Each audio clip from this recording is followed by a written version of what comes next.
உங்கள் விசுவாசத்தோட தைரியத்தையும், தைரியத்தோட ஞானத்தையும், ஞானத்தோட இச்சையடக்கத்தையும், இச்சையடக்கத்தோட பொறுமையையும், பொறுமையோட தேவ பக்தியையும், தேவ பக்தியோட சகோதர சிநேகத்தையும், சகோதர சிநேகத்தோட அன்பையும் கூட்டி வழங்குங்கள். இவைகள் உங்களுக்கு உண்டாயிருந்து பெருகினால் உங்களை நம்முடைய கர்த்தராகிய இயேசு கிறிஸ்துவை அறிகிற அறிவிலே வீணரும் கனியற்றவர்களுமாய் இருக்க விட்டாது. இவைகள் இல்லாதவன் இவனோ அவன் முன் செய்த பாவங்களால் தான் சுத்திகரிக்கப்பட்டதை மறந்து கண் சொருகி போன குருடனாயிருக்கிறான்.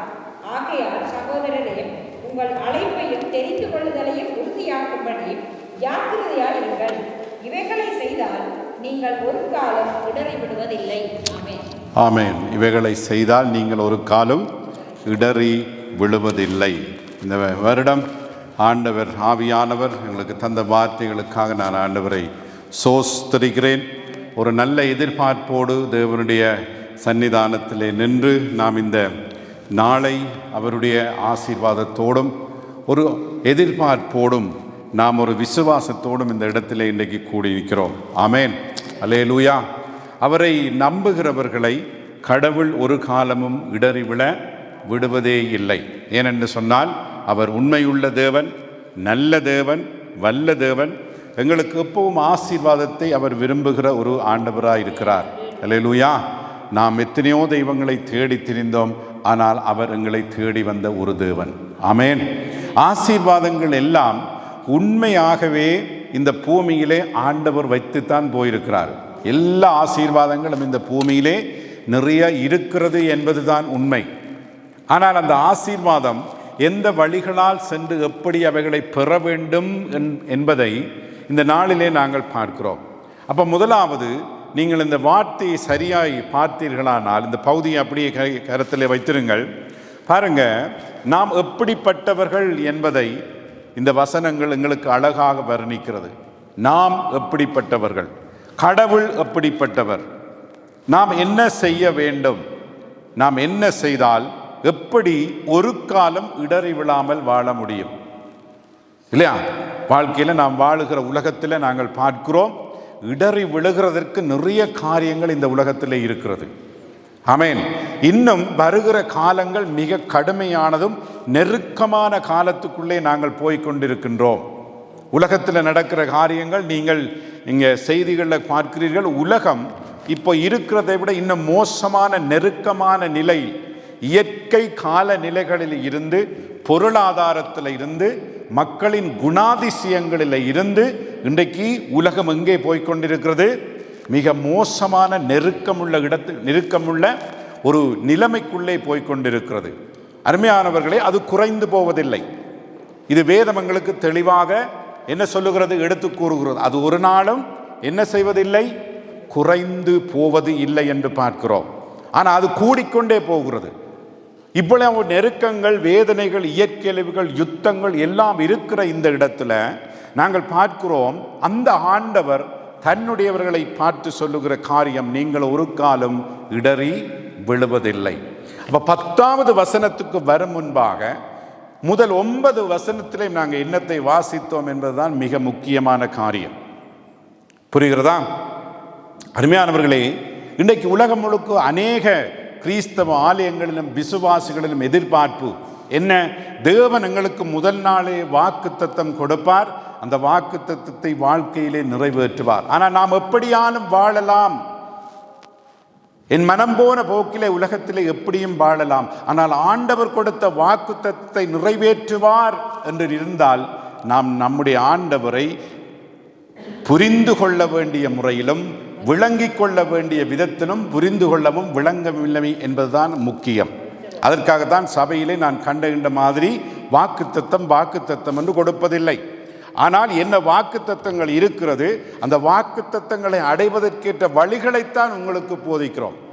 அது மாத்திரமல்ல, வேதம் அழகாக எங்களுக்கு போதிக்கிறது, ஒவ்வொரு வாக்குத்தத்தத்திற்கு பின்பாக ஒவ்வொரு நிபந்தனையோடு தான் வாக்குத்தத்தங்கள் இருக்கிறது. ஆமென். அப்ப அறிவுகட்ட வீதியிலே விளங்காத புரியாத ஒரு மத ரீதியான அடிப்படையிலே நாம் கடவுளிடம் வந்தால் வாக்கு கொடுப்பார், செய்வார் என்று போட்டு நம்முடைய வாழ்க்கையிலே நான் எப்படி விருப்பமானாலும் வாழலாம் என்பது கிறிஸ்தவ வழிகள் அல்ல, கிறிஸ்து ஆசீர்வதிக்கிற வழிகளும் அல்ல. இதை நீங்கள் சரியாக புரிந்து கொள்ள வேண்டும். இதைத்தான் இன்றைய நாளில் 10 வசனத்திலே வாசித்து போட்டு 9வது வசனத்திலும் எங்களுக்கு விளங்கப்படுத்துகிறார். நீங்கள் யார், எந்த பாதையிலே போக வேண்டும், எப்படி வாழ வேண்டும்.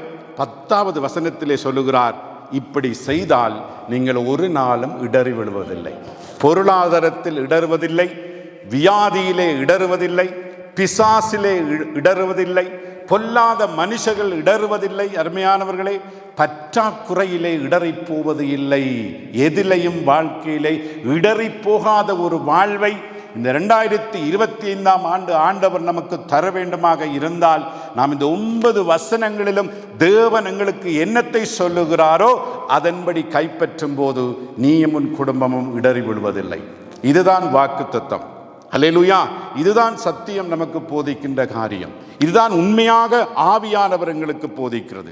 என்ன சொல்லுகிறார்? 1வது வசனம், 2 பேதுரு 1வது அதிகாரம் முதல் 10 வசனங்கள். 1வது வசனத்திலே, நம்முடைய தேவனும் இரட்சகருமாயிருக்கிற இயேசு கிறிஸ்துவினுடைய நீதியால் எங்களைப் போல அருமையான விசுவாசத்தை பெற்றவர்களுக்கு இயேசு கிறிஸ்துவின் ஊழியக்காரனும் அப்போஸ்தலனுமாகிய சீமோன் பேதுரு எழுதுகிறதா. யாருக்கு எழுதுகிறாரு? அருமையான விசுவாசத்தை பெற்றவர்களுக்கு. எப்படியானது விசுவாசம்? அருமையானது விசுவாசம். இடறி விழாமல் ஆசீர்வாதத்துடன் வாழ்வதற்கு நமக்கு முதலாவது எது வாசலாயிருக்கிறது? விசுவாசம். அருமையான விசுவாசம் என்று சொல்லப்பட்டிருக்கிறது. எத்தனை பேர் அப்படி நினைக்கிறீர்கள்? என்னுடைய விசுவாசம் அருமையானது. ஏன்? என் விசுவாசத்தினாலே, நான் அந்த விசுவாசத்தின வாழ்கிறதுனால தான் தேவன் என்ன செய்கிறார்? என்னை ஆசீர்வதித்து வழிநடத்துகிறார். இப்ப விசுவாசத்தை பெற்றவர்களுக்கு எழுதுகிறதாவது, அருமையான விசுவாசிகளே, நாம் விசுவாசிகள், அவவிசுவாசிகள் அல்ல. இதை யாரும் மறந்து போகக்கூடாது. ஆமென். நாம் யாரு? விசுவாசிகள். நாம் இயேசுவை நம்புகிறவர்கள், அவரை விசுவாசிக்கிறவர்கள். விசுவாசத்தை நாம் பெற்றிருக்கிறோம். அதை கிருபையினால் ஆண்டவர் நமக்கு கொடுத்திருக்கிறார். அப்ப கிருபையினால் விசுவாசத்தை பெற்று இன்னைக்கு நாம் இன்று நம்முடைய ஆண்டவர் சொல்லுகிற காரியம் பாருங்க. 2வது வசனத்தில் வாசிங்க. தேவனையும் நம்முடைய கர்த்தராகிய இயேசுவையும் அறிகிற அறிவினால் உங்களுக்கு என்ன உண்டாவதாம்? கிருபையும் சமாதானமும் பெருக கடவது. ஆமென். நாம் என்னத்தை உண்மையா 2025 விரும்புகிறோம்? இன்னும் ஒரு அரை மணித்தால வேலை கூட கிடைக்க வேணுமெண்டா, இன்னும் ஒரு கார் வேண்டும் வேணுமெண்டா, இன்னொரு வீடு வேண்டும் வேணுமெண்டா, என்ன விரும்புகிறோம்? அழிந்து போகிற பொருளாதாரத்தை விரும்புகிறோமா? ஆனால் ஆண்டவர் கொடுக்கிற ஆசீர்வாதம் எது? அவரை அறிகிற அறிவிலே உங்களுக்கு கிருபையும் சமாதானமும் பெருகிறது. யாரும் தர முடியாத ஒன்றை அவர் நமக்கு தர இருக்கிறார். அதுதான் வாழ்வில் தேவையானது. ஏற்கனவே அவர் நமக்கு அதை கொடுத்திருக்கிறார். யாருக்கு? அருமையான விசுவாசத்தை பெற்றவர்களுக்கு. ஆனால் அருமையான விசுவாசத்தை பெற்றவர்களுக்கு ஏற்கனவே கொடுத்த அந்த கிருபையையும் சமாதானத்தையும் ஆண்டவர் இன்றைக்கு என்ன சொல்லுகிறாரு? அது பெருக வேணும் என்று சொல்லுகிறாரு. விளங்குதா? அப்ப தேவன் ஆவிக்குரிய ஆசீர்வாதத்தை எங்களுக்கு வாக்கு கொடுப்பதற்கு எங்களை விசுவாசிகளாக மாற்றி இருக்கிறாரு. அருமையான விசுவாசத்தை தந்து. ஆனால் நாம் எதிர்பார்த்து வந்திருக்கிறோம். இன்றைக்கு எத்தனை பேர் எதிர்பார்த்து வந்திருக்கோம்? ஆண்டவரே கிருபை பெருகணும், ஆண்டவரே கர்த்தாவே எனக்கு உம்முடைய சமாதானம் பெருகணும். ஆனால் எங்களுடைய எண்ணம் எல்லாம் பிள்ளைகள் நல்லா படிக்கணும், எனக்கு நல்ல சுகம் கிடைக்கணும். அதை எதிர்பார்க்கிறது தவறென்று நான் சொல்லவில்லை. எதிர்பார்க்க வேண்டும், விசுவாசிக்க வேண்டும், ஜெபம் பண்ண வேண்டும். கர்த்தர் அதை கொடுக்கிறவராக இருக்கிறார். இன்றைக்கு நாங்கள் சாட்சியிலையும் அதை கேட்டோம். அல்லேலூயா. அருமையானவர்களே, ஏனென்றால் சில வேளை நாம் விசுவாசிகளாக இருந்தாலும் எங்களுடைய மனதிலே முதல் தோன்றுகிற காரியம் எது? பூமியிலே எங்களுக்கு தேவையான காரியங்கள் தான் முதல் தோன்றும். ஆனால் ஆண்டவர் கொடுக்கிறது எது? நமக்கு கிருபையும் சமாதானமும் பெருக கடவுது. நம் வாழ்வில் தேவையான அருளை அவர் தருகிறார். நம்முடைய வாழ்விலே வேண்டியது சமாதானம். நெருக்கமான காலத்துக்குள்ளே எங்களுக்கு எவ்வளவு நாம் நல்ல ஒரு வீட்டில் இருந்தாலும், எவ்வளவு நல்ல வாகனத்தை ஓடினாலும், என்ன நல்ல வருமானம் இருந்தாலும் கிடைக்காதது சமாதானம். அது யாருடையது? இயேசுடையது. பூமியில வைத்து போயிருக்கிறார். அது இங்கே தான் இருக்கிறது. ஆனால் அதை பெறுவதற்கு நீங்க என்ன செய்ய வேண்டும்? இயேசுவை அறிய வேண்டும். அறிந்திருக்கிறோம், நல்ல விஷயம். ஆனால் தொடர்ந்தும் அவரை நன்றாக அறிய வேண்டும். அறியும் போது அது பெருகுகிறது. எப்போ கிருபையும் சமாதானமும் எங்களுக்கு இருக்கிறதோ பூமியிலே, அன்றைக்கு இடறி விழுகிறதற்கேற்ற சகல தடைகளையும் ஆண்டவர் எடுப்பார். அல்லேலூயா. இன்றைக்கு உலகத்தில் பெரியோரு பணக்காரர்களுக்கு இல்லாத, பணத்தால் பெற முடியாத, செல்வத்தால் பெற முடியாத தேவனுடைய கிருபையையும் சமாதானத்தையும் நமக்கு ஆண்டவர் கொடுத்திருக்கிறார். அது அப்படியே இருப்பதில்லை, அது பெருகுகிறது என்று பார்க்கிறோம். இப்போ வாழ்வில் தேவ கிருபையும் சமாதானமும் நாம் பெற்றுக்கொண்டோம். ஆனாலும் அவை பெருக வேண்டும். அதற்கு நாம் என்ன செய்ய வேண்டும்? அவரை அறிகிற அறிவு நமக்கு வேண்டும். இயேசுவை பற்றிய knowledge எங்களுக்கு வேண்டும். அவரை பற்றிய அறிவு, குன்ஸ்காப் எங்களுக்கு வேண்டும். அப்படி என்றால் என்ன செய்யணும்? சமாதானமும் கிருபையும் பெருகிறதற்கு என்ன வேணுமா? தேவனை பற்றிய அறிவு வேணும், இல்லையா? தேவனை பற்றிய அறிவு வேணும். அதுக்கு என்ன செய்ய வேண்டும்? புதிய ஆண்டிலே தேவ கிருபையும் சமாதானமும் பெருக வேண்டும். என்ன செய்ய வேண்டும்? அவரை அறிகிற அறிவு எங்களுக்கு முக்கியம். அவரை அறிய வேணும் என்றால் வேதத்தை வாசிக்க வேணும், நாங்கள் தியானிக்க வேணும், ஜெபம் பண்ண வேணும். வேத பாடங்கள், சபை கூடுதலை விட்டு வரக்கூடாது. எப்பவும் தனிமையிலே ஜெபமும் வேத வாசிப்பும் மிக முக்கியம். அப்ப எல்லாவற்றையும் மூடி வைத்துட்டு நாம் இருந்தோம் என்று சொன்னால் இதில் இருக்கிறது அறிவை பெற்றுக்கொள்ள நாம் முடியாது. பழைய காலத்தில் நாம் பைபிளை எப்படி விசுவாசித்தோம்? எடுத்து வாசிக்க மாட்டோம், தலைகணி மாதிரி கீழில் வைத்துட்டு நாம் நித்திரை கொண்டோம், இல்லையா? அதனால எந்த அறிவும் நமக்கு உண்டானதல்ல. திறந்து வாசிக்கும் போது அறிவு உண்டாகிறது. அதை செய்வோம். அதை செய்தால் அது பெருகும். வேறு என்ன செய்தாலும் அது பெருகாது. வேறு என்ன செய்தாலும் அது பெருகாது. அருமையானவர்களே, இந்த புதிய ஆண்டு கிருபை பெருக வேண்டும், சமாதானம் பெருக வேண்டும் என்றால் நாம் அவரை மென்மேலும் அறிய நாம் நேரத்தை கொடுக்க வேண்டும், எங்களை அர்ப்பணிக்க வேண்டும். விளங்குறதா? எல்லாம் ஆண்டவருக்கு. இன்றைக்கு உலகம் எங்களை சரியான பிஸியாக வைத்துக்கொள்ள பார்க்கிறது. நிறைய வேலைகளை தந்து, நான் பல தடவை சொல்லியிருக்கிறேன், வேலையோடு வேலையாக, காரியங்களோடு காரியங்களாக கடவுளுக்கு கொடுக்கிற நேரத்தையும் கொடுங்கள். அப்போ உங்களுக்கு கிருபை உங்களுக்கு மாத்திரமல்ல, உங்கள் சந்ததிக்கும் அது பெருகவும். அல்லேலூயா. ஆகவே இந்த புதிய ஆண்டிலே நீங்கள் மென்மேலும் அறிய வேண்டும், மென்மேலும் அவரை நெருங்க வேண்டும், மென்மேலும் அவரோடு வாழ வேண்டும், அவரோடு நடக்கிறதற்கு தீர்மானம் எடுங்கள். சரியா? சாட்சியாக வாழ்கிறதற்கு தீர்மானம் எடுங்கள். அவரை விட்டு தூரம் போகாதீர்கள். ஆமென். ஆகவே கிருபையும் சமாதானம் உங்கள் வாழ்வில் பெருகுவது யாருடைய கையில் இருக்கிறது? தேவன் எல்லாம் அப்படியே குமித்து வச்சிருக்கிறார். ஆனால் பெற்றுக்கொள்ளுகிறது யாருடைய கையில்? உங்களுடைய கையில் தான் இருக்கிறது. எங்கே இருக்கிறது? உங்களுடைய கையிலே இருக்கிறது.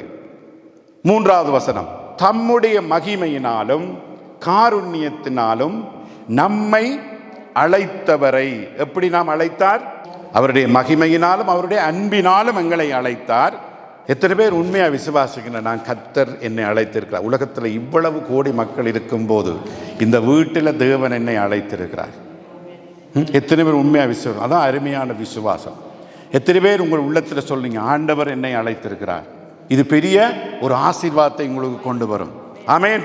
அவருடைய அன்பினாலும் மகிமையினாலும் தம்மை அழைத்தவரை அறிகிற அறிவினாலே, பாருங்க, ஜீவனுக்கும் தேவ பக்திக்கும் வேண்டிய யாவற்றையும் அவருடைய திவ்ய வல்லமையானது நமக்கு தந்தருளும் அன்றி. உண்மையாக ஆழமாக சிந்தித்து இதை புரிந்து கொண்டால், தியானித்து இதுக்கு இருக்கிற கடவுள் நமக்கு கொடுத்த ஒரு பெரிய காரியத்தை நம்மால் புரிந்து கொள்ள முடியும். பாருங்க, கிருபையும் சமாதானமும் பெற தேவன் நம்மை அழைத்திருக்கிறார். முதலாவது. அடுத்தது, தேவன் நம்மை அழைத்த பெரிய காரியம் என்னென்று பெரிய பாக்கியம் அந்த அழைப்பாக இருக்கிறது. கடவுள் நம்மை அழைச்சதே பெரிய பாக்கியம்தான். இதை நீங்கள் ஒரு நாளும் மறந்து போகக்கூடாது. சங்கீதம் 65:4 உம்முடைய பிரகாரங்களில் வாசமாய் இருக்கும்படி நீ தெரிந்து கொண்டு சேர்த்து கொள்ளுகிறவன் பாக்கியவான். உம்முடைய பரிசுத்த ஆலயமாகி உமது வீட்டின் நன்மையால் திருப்தியாவோ. அல்லேலூயா. இந்த தேவனுடைய வீடாகிய சபையிலே பெயர் சொல்லி அழைத்து கொண்ட ஒவ்வொருவரும் யாரு? பாக்கியவான்கள். அப்போ உங்களுக்கு கிடைக்கிற நன்மையும் ஆசீர்வாதமும் எங்காலே வருகிறதாம்? உம்முடைய பரிசுத்த ஆலயமாகிய உமது வீட்டின் நன்மையால் திருப்தியாவோம். இந்த வீட்டிலே இருந்து உங்களுக்கு அதிக நன்மை உண்டாகிறது. நீங்கள் எங்கே அழைக்கப்பட்டிருக்கிறீர்கள்? தேவனுடைய வீட்டிலே அழைக்கப்பட்டிருக்கிறோம். இங்கே நன்மைகள் குவிந்திருக்கிறது. இந்த வீட்டிலே ஒரு நல்ல மகனாக, மகளாக, சபையாக, ஒரு குடும்பமாக நீங்க வாழும்போது நாங்கள் பார்க்கிறோம், பாக்கியவான்களாயிருப்பீர்கள். இதற்குத்தான் ஆண்டவர் அழைத்திருக்கிறார். அல்லேலூயா. உலகத்தில் இருந்து எக்லேசியா என்று சொல்லுகிற இந்த சபைக்கு கர்த்தர் அழைத்திருக்கிறார். தன்னுடையவர்களை சேர்த்து அவர் பாதுகாத்து அக்கினி வேலி போட்டு நன்மை தீமைகளின் பாதைகளை வெளிப்படுத்தி அவர்களுக்கு சுகம் கொடுத்து பலம் கொடுத்து தேவன் நடத்தி வருகிறார். விளங்குறதா? இந்த சபையிலே வெளிப்பாடுகளை தருகிறார். அக்கினி வேலி சபையை சுற்றி போடப்பட்டிருக்கிறது. பெரிய பாதுகாப்பு நமக்கு இருக்கிறது. அதுதான் தேவனுடைய வீடு. சங்கீதம் 65:4 அதை வாசித்து வாசித்து ஜெபியுங்கள். இந்த சபையிலே நீங்கள் இருந்து கர்த்தருடைய ஆசீர்வாதத்தை பெற்று இந்த சபையிலே குடும்பமாய் வாழும்போது பாக்கியவான்களாய் இருப்பீர்கள். அதுக்குத்தான் சபை வாழ்க்கை மிக முக்கியம். என்ன இருந்தாலும் தனிப்பட்ட வாழ்க்கைக்கு பைபிளில் இடம் இல்லை.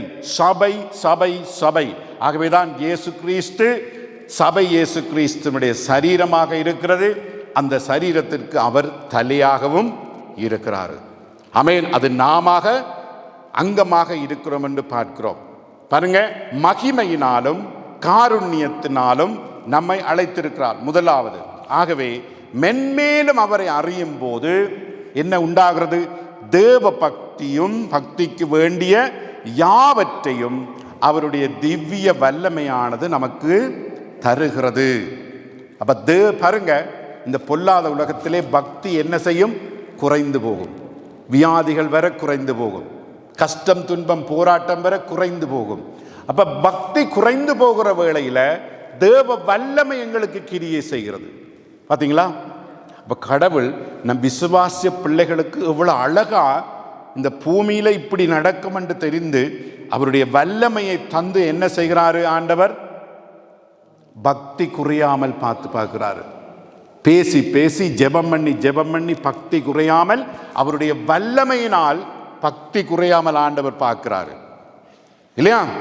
எரேமியா சொல்லுகிறான், கர்த்தாவே உமக்கு ஒப்பானவன் இல்லை, நீரே பெரியவர், உமது நாமமே வல்லமை உடையது. அல்லேலூயா. இயேசுவை தொட்டபோது அவருடைய வல்லமை புறப்பட்டு சுகம் கொடுத்தது. இயேசு சொல்லுகிறாரு, அவருடைய சத்துவத்தின் வல்லமையிலால் நாம் பலப்படுவோம் என்று. உங்களுடைய அருமையான விசுவாசத்தை பெற்ற ஒவ்வொரு விசுவாசிகளும் இந்த பூமியின் வாழ்க்கையிலே உங்களுடைய விசுவாசம் குறைந்து போகும், அது பலவீனப்படும். ஆனால் பாருங்க, தேவ வல்லமை அது புதுப்பிக்கிறது. ஏன்? அந்த அருமையான விசுவாசத்தில் இருக்கும் போதுதான் எல்லா காரியத்தையும் நாம் என்ன செய்கிறோம்? சுதந்திரிக்கிறோம். அப்ப நம்மை அழைத்தவரை அறிகிற அறிவினால் ஜீவனுக்கும், அதாவது அவர் தந்திருக்கிறார். எதை கொடுத்திருக்கிறார்? வாழ்வுக்கு வேண்டிய எல்லா ஆசீர்வாதங்களையும் தேவன் நமக்கு தமது வல்லமையினால் தந்திருக்கிறார். வாசித்தோமா? மூன்றாவது, அவர் அழைத்தவரை அறிவினாலே ஜீவனுக்கும். எங்களை அழைத்தவர் என்ன செய்கிறாராம்? உங்களுடைய வாழ்விலே தேவையான எல்லாவற்றையும் அவர் காண்கிறார், சந்திக்கிறார், தந்திருக்கிறார். கேள்வி, நாம் பெற்றிருக்கிறோமா? அதை அனுபவிக்கின்றோமா? அதை பெறவில்லை, அனுபவிக்கவில்லை என்றால் தேவனுடைய தவறு அல்ல, நம்முடைய தயவு, நம்முடைய தவறு அது. ஏனென்றால் நாம் அதை செல்ல வேண்டிய வழியில் சென்று அடைய வேண்டிய விதத்தில் அடையாமல் இருக்கிறோம். ஆமென். அப்ப வாழ்வுக்கு வேண்டிய ஜீவனுக்கும் வாழ்வுக்கு வேண்டிய எல்லா ஆசீர்வாதங்களையும் தேவன் நமக்கு வல்லமையினால் தந்திருக்கிறார். ஆமென். பாத்தீங்களா? அப்ப எல்லாம் இருக்கிறது. பூமியும் அதன் நிறைவும் உலகமும் அதுள்ள குடிகளும் கர்த்தருடையது. அப்ப எல்லாம் பூமியில தான் இருக்கிறது. அப்ப ஏன் நான் அடையவில்லை? அப்ப தாம் போகிற வழியில் போய் அதை பெற்றுக்கொள்ளும் போது தேவ பலம் நம்மில் என்ன செய்கிறது? கிரியை செய்கிறது. ஆமென். பாருங்க, தேவ பக்திக்கு வேண்டிய யாவற்றையும் அவருடைய தெய்வீக வல்லமை தருகிறது. எனக்கு பக்தி குறைஞ்சிட்டு நீங்க யாரும் சொல்லலாது. பக்தி குறைஞ்சிட்டு சொன்னால் தேவ வல்லமை அந்த பக்தியை குறைய விடாமல் பாதுகாக்குது. பக்தி மிக முக்கியம். அல்லேலூயா. அந்த பக்தி இல்லாமல் நாம் என்ன செய்ய முடியாது? விசுவாசத்தினால நாம் ஆசீர்வாதங்களை பெற முடியாது. ஆமென். அப்ப அந்த பக்தியை குறையாமல் தேவ வல்லமை காக்குதுன்றா எதனால் உண்டாகிறது? தேவனுடைய வார்த்தையால் உண்டாகிறது, தேவனை ஆராதிக்கிறதுனால் உண்டாகிறது, தேவனை துதித்து பாடுகிறதுனால் உண்டாகிறது, தியானிக்கிறதுனால் உண்டாகிறது, கீழ்ப்படிதலினால் உண்டாகிறது, தேவனுக்கு பயப்படுகிறதுனால் உண்டாகிறது, வெளிப்பாடுகளினால் உண்டாகிறது, கிரியைகளினால் உண்டாகிறது. பக்தி குறையாமல் இருப்பதற்கு தேவனுடைய வார்த்தையிலே எங்களுடைய மனம் இருக்க வேண்டும். பக்தி குறையாமல் இருக்க ஆண்டவரை ஆராதிக்க வேண்டும். பக்தி குறையாமல் இருக்க வேத பாடங்கள் வேண்டும். பக்தி குறையாமல் இருக்க தியானித்து கொண்டிருக்க வேண்டும்.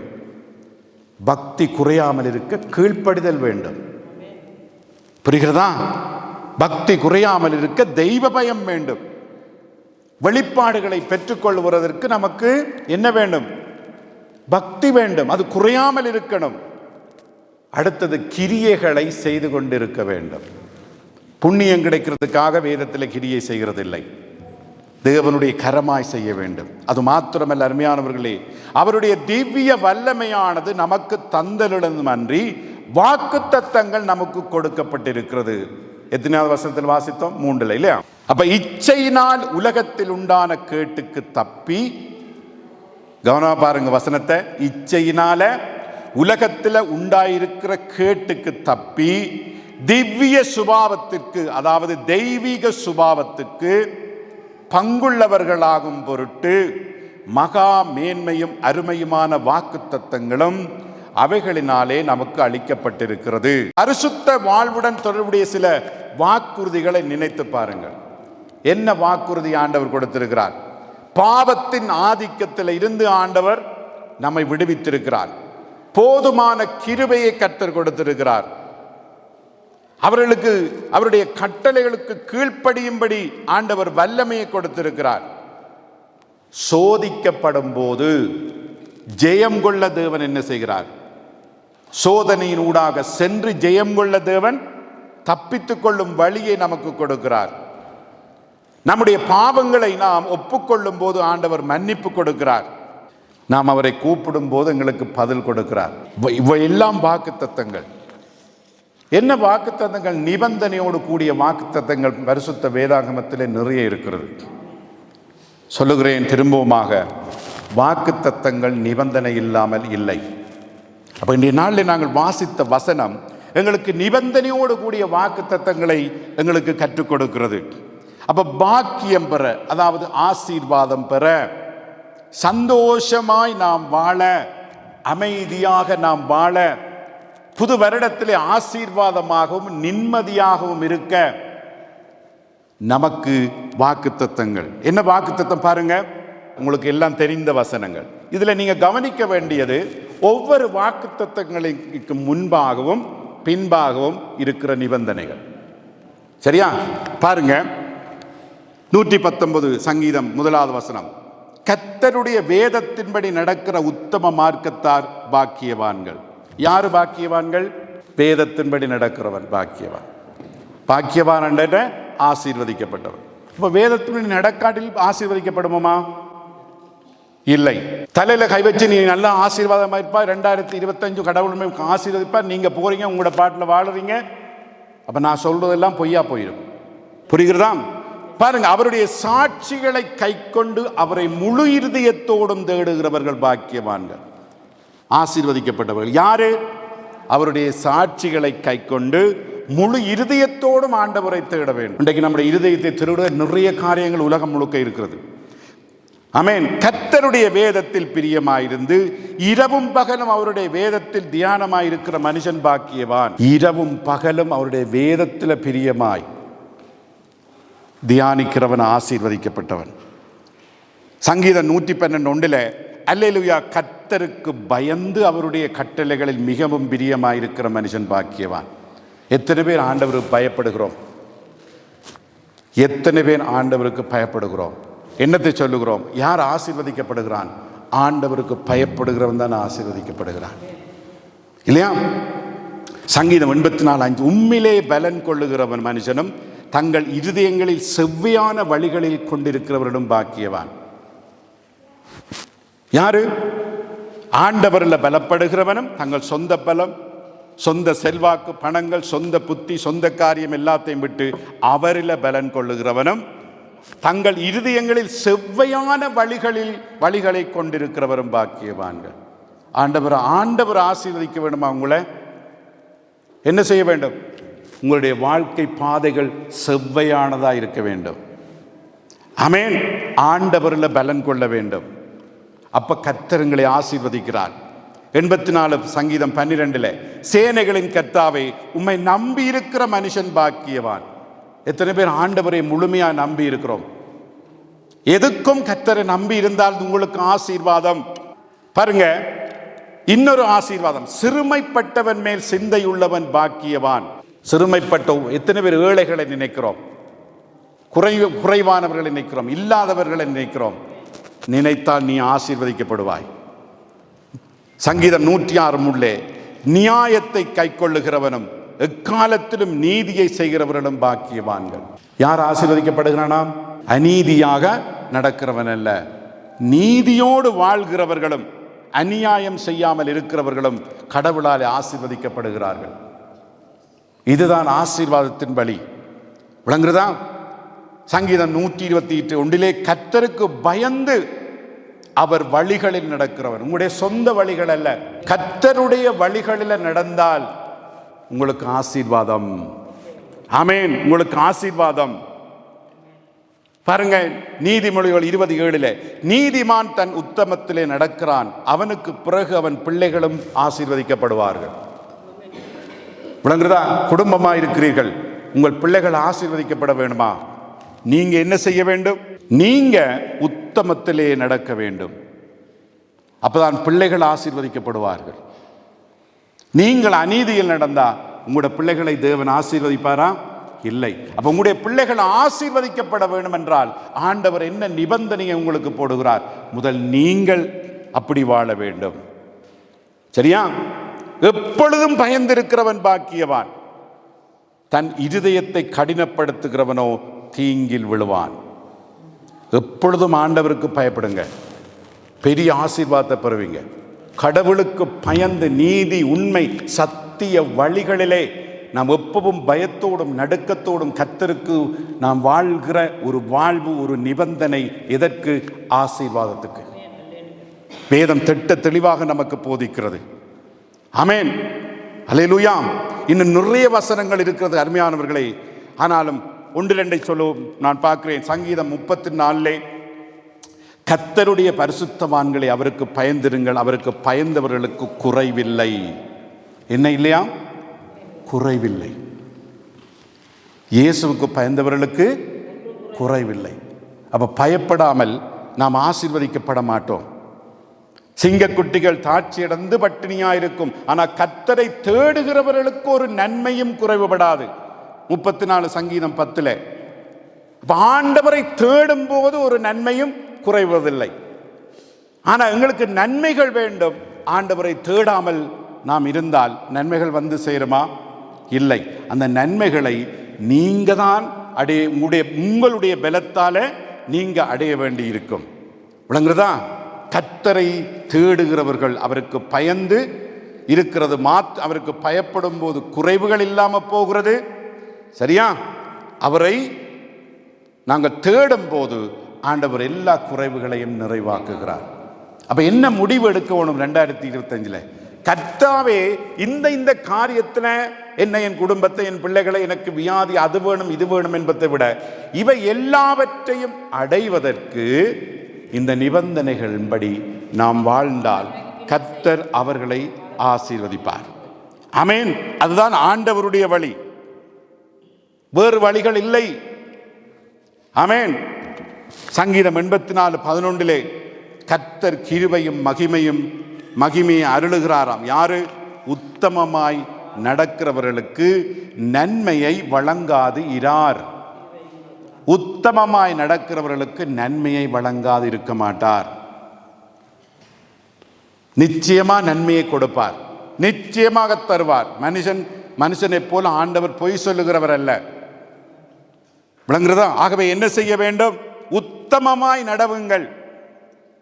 எல்லா வாழ்விலும் சகல பக்கங்களிலும் செய்கிற, நினைக்கிற, சிந்திக்கிற காரியங்கள் சகலவற்றிலும் உத்தமவர்களா நடவுங்கள். விளங்குறதா? ஒரு நன்மையும் குறைவுபடாது. ஏதாவது நன்மை குறைவுபடுகிறதா அப்படின்றா சிந்தித்து பாருங்கள். ஏதோ ஒரு இடத்துல நான் உத்தமம் இல்லாத ஒரு ஆத்மாவாக இருக்கிறேன். ஹல்லேலூயா. அருமையானவர்களே, இன்னும் நிறைய வாக்குத்தத்தங்கள் நிபந்தனைகளோடு இருக்கிறது. கவனமாக, வீணாக நாம் ஒரு மதத்தை வணங்குகிறவர்களோடு அல்லாமல் உண்மையான இயேசுவை பின்பற்றுகிறோம், ஜீவனுள்ள இயேசுவை பின்பற்றுகிறோம். அவருடைய வார்த்தையை பின்பற்றுங்கள். தேவன் அபரவிதமாய் நம்மை ஆசீர்வதிப்பார். சரியா? 5வது வசனத்திற்கு வாசிங்க.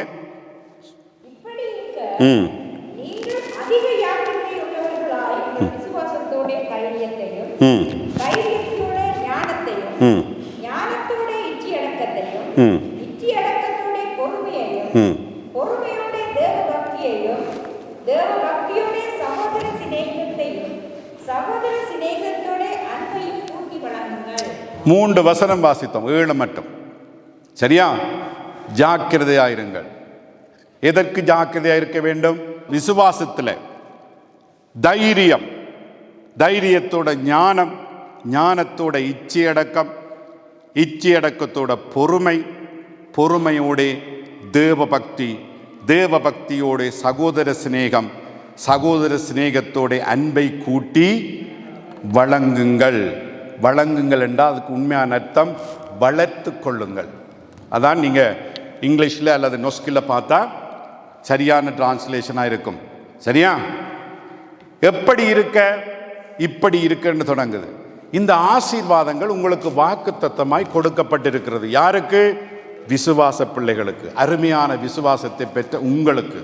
அப்போ நீங்கள் என்ன இந்த வாக்குத்தத்தமான ஆசீர்வாதங்களை பெறுவதற்கு ஆண்டவர் உங்களை எங்கே அழைத்திருக்கிறார்? தேவனுடைய வீடாகிய சபையிலே அழைத்திருக்கிறார். அப்ப சபையிலே நீங்க எப்படி இருக்க வேண்டும்? எதிலே ஜாக்கிரதையா இருக்க வேண்டும்? ஜாக்கிரதை உள்ளவர்களாய் உங்கள் விசுவாசத்தோட தைரியம், தைரியத்தோட ஞானம், ஞானத்தோட இச்சையடக்கம், இச்சையடக்கத்தோட பொறுமை, பொறுமையோட தேவபக்தி, தேவபக்தியோட சகோதர சிநேகம், சகோதர சிநேகத்தோட அன்பு. இந்த காரியத்தில் நீங்கள் சபையில் ஜாக்கிரதையாய் இருக்க வேண்டும். இதில் எந்த குறைவும் விடாமல். சரியா? 8வது வசனத்தில் என்ன சொல்லுகிறாரு? இவைகள்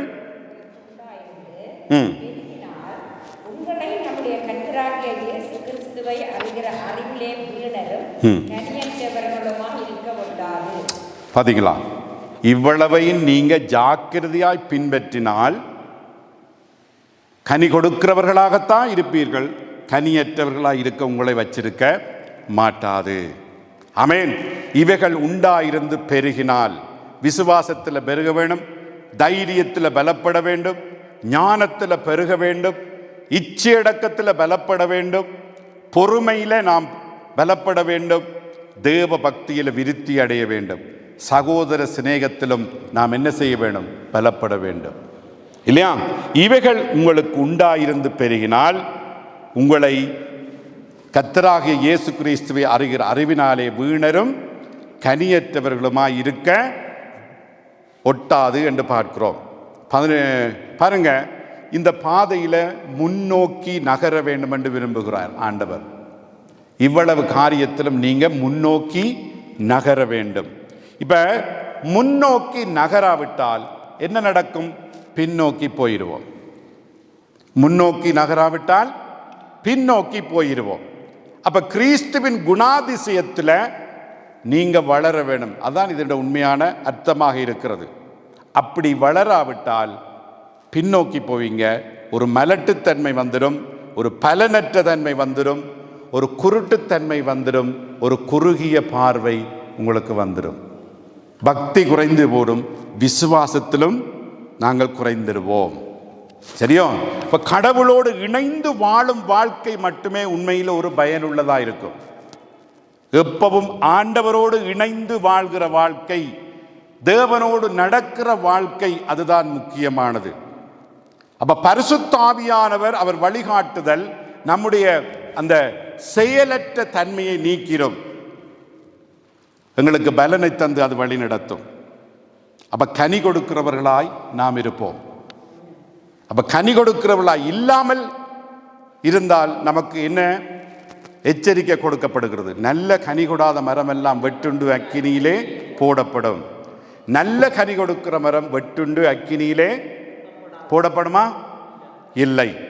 யோவானிலே சொல்லுகிறாரு 15 நாள்ல, என்னில் நிலைத்திருங்கள், நானும் உங்களில் நிலைத்திருப்பேன்.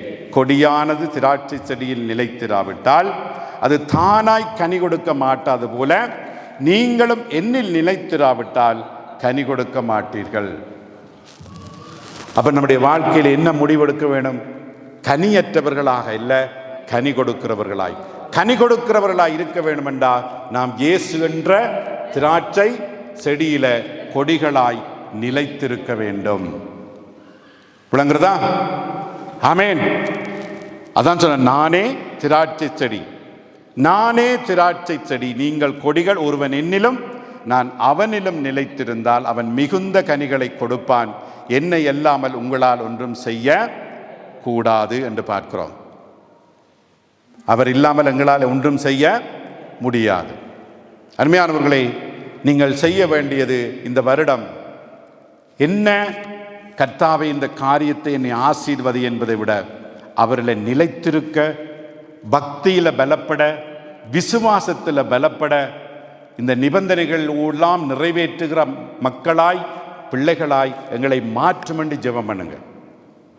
அதான் உண்மையான வழி. அப்படி ஜெபம் பண்ணும்போது அந்த நிபந்தனைகள் எல்லாவற்றையும் நீங்கள் நிறைவேற்றும் போது, எந்தெந்த நிபந்தனைகளுக்கு முன்னால் ஆசீர்வாதங்கள் இருக்கோ அந்த ஆசீர்வாதங்கள் எல்லாம் இந்த ஆண்டு நீங்கள் பெற்றுக்கொள்ள எந்த தடை இல்லாமல் இருக்கும். இடறி விடமாட்டீர்கள். விளங்குறதா? 9வது வசனத்தை வாசிங்க.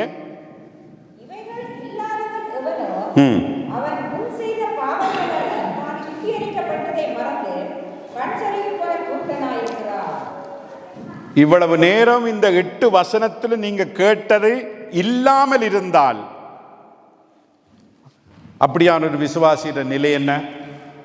இவைகள் இல்லாதவன் எவனோ அவன் முன் செய்த பாவங்களற தான் சுத்திகரிக்கப்பட்டதை மறந்து கண் சொருகி போன குருடனாயிருப்பான். அப்ப குறுகிய பார்வை, குருட்டுத்தன்மை என்று பேசப்படும் பல்வேறு அளவிலான ஒரு பார்வை நமக்கு உண்டாகிறது.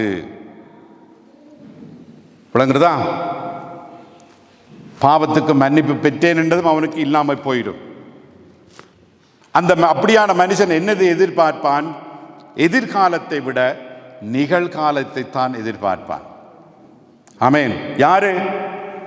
கண் சொருகி போன குருடனாய் இருக்கிறவன் ஆவியில. சரியா? என்னத்தை பார்ப்பான்? நிகழ்காலத்தை. உண்மையான விசுவாசி எதை பார்ப்பான்? எதிர்காலத்தில் நான் இப்படி நடக்க வேண்டும், இந்த நிபந்தனை நிறைவேற்ற வேணும், தேவனுக்கு பிரியமாய் வாழணும்.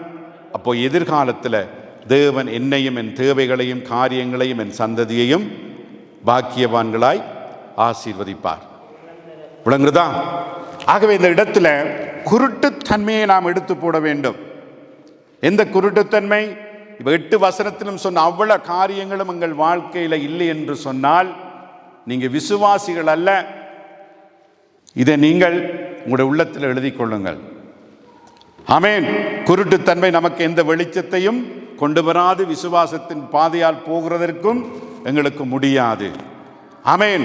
ஆகவே அருமையானவர்களே, இதிலே மிக கவனமாக நாம் இருக்க வேண்டும். 10வது வசனத்தை வாசிப்போம்.